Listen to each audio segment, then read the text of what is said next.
Hey, this is Jeremy the Artist. I'm here with another Draw and Talk at work located in Austin, Texas, home of Noah Marion's Quality Goods. And I'm here with Lobo Sucio Creative members, Croft and Armand.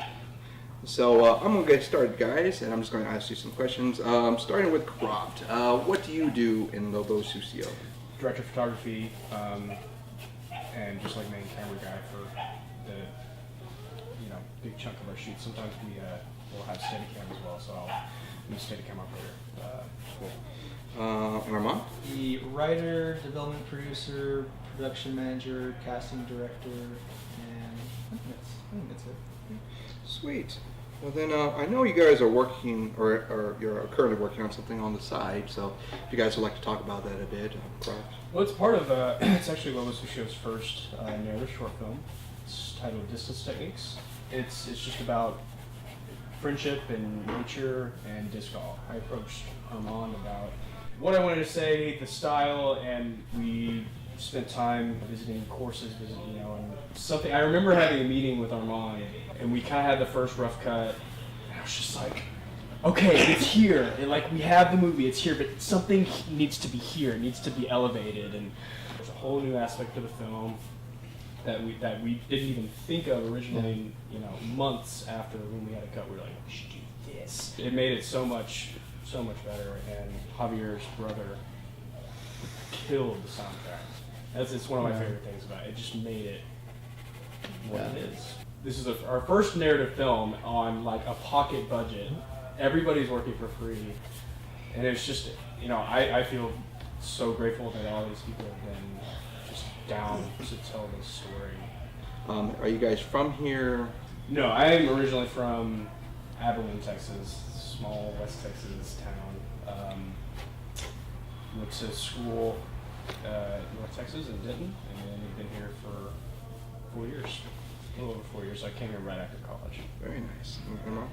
I was born in Houston and lived there until I was like 13, and then moved up here to go to high school, and then went to Penn State and hated cold weather and just didn't even go to graduation, just came down here again as fast as possible. That's pretty awesome. I've been in Austin ever since.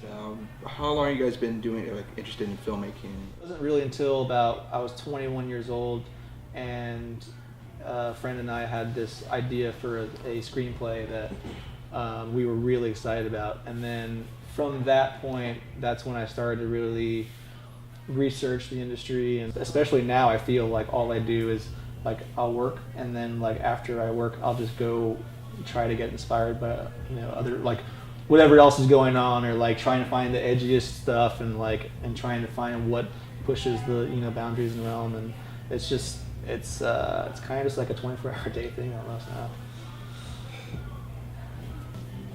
Kind of always been there. So when I was a kid, and to this day, a big tradition I have with my dad is just when I lived in Abilene, we would go to see a movie once a week, every week, and so I always just going to the movies. I was always just awestruck and like how do they do that? It was magic. It was and that's what really kind of grabbed me, and I knew that I wanted to work in the movies. At first I wanted to be an actor because those were the heroes on screen. I was a kid and I was like, yeah, I'm gonna fucking... And then when I was 12 was when I first kind of started messing around with cameras. And that was just this instant click. It was just like, oh, this is how you can like manipulate perspective, and like I can see that thing by just doing this, and it was just like I fell in love. Any particular movies or influences that? I was just gonna say that actually, which don't jump out of your seat whenever I say it. I mean, I guess you can get a lamp for it. It's fine. I think I know what you're gonna say. But no, really, both for movies and screenwriting in general, and even writing and even reading in general, the movie and book that really just completely turned my brain 180 from the engineering world to the writing world is Fight Club, and it's kind of a cliche answer a little bit. No. But Are we supposed to talk about that? I don't know. but no, I mean, just everything about that movie and the book. I mean, the story, the characters, how it was shot, the gritty just mood and aesthetic and mantra of that story. And it was at a time where I just hated any kind of monetary system, you know. When I saw that movie, like, I already knew that I wanted to work and I wanted to do camera, but I mean, first of all, Fincher is just like my idol when it comes to how movies are shot. Mhm. And that movie literally just beat the shit out of me with just like I was like, okay, that is how I want to make movies. Those are the kind of movies I want to make. Movies with balls, movies that aren't afraid to like say what needs to be said and just be gritty and dirty but beautiful at the same time. Yeah. And that is like, you can do that. You can make a world like that and present it and just, I love that movie. I love your passion, by the way. It's great.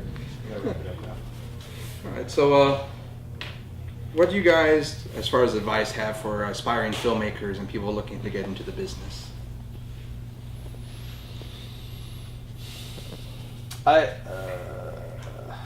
Yeah, I mean that's a double-edged sword question. I feel like people always try to latch on to whatever famous people say, or you know these like anecdotes or old sayings that Right. people say. But really, I mean, I feel like it's totally individual based. Like me, it's like hard work. I think. I just keep on pushing and trying to make it happen. And even when I don't know how to do it, I just do it. And because I want it so bad, you know. But for others, it could just be the right time, the right place, you know, or you know, whatever else is out there. But I would say listening is a really big thing for me. Now that I think about it, listening, like one of our great artist friends, Morgan Sorn, he said it best. He's like, listening is the key to enlightenment. At least in like this age, and it's totally on point with that. A few things I would say is just, especially with people just starting out, don't be afraid of the industry. You know, I feel like that was one thing that when I first moved here, I was like, well, how am I going to get in? Like, there's no card or match trick. Like, you just like do your thing, find your passion, find what you're good at, and then just do it all the time. And you know, at the same time, you know, be confident yet be humble.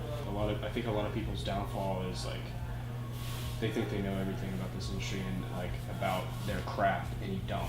You know, like I think one of the most beautiful things is just being able to like keep listening, keep learn as much as you can, get on as many sets as you can, even if you're working as a PA.